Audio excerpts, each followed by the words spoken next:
tak já jsem tak pomaličky začala experimentovat s jídlem, začala jsem si vynechávat třeba svačiny, ranajky,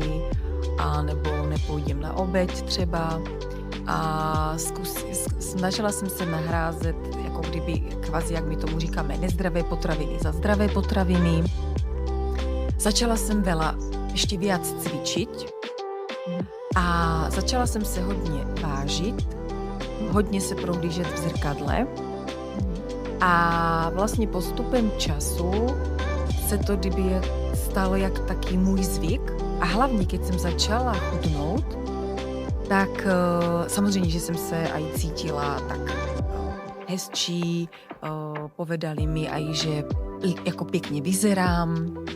že mi to tak sluší, že tak už by se mohla ostat, ale já jsem si tak povedala, že ne, že ještě to není úplně ono, dala jsem si nějaký svůj cíl a prostě zatím jsem si išla a pak už prostě postupem času se to stalo jako kdyby taká posadnutost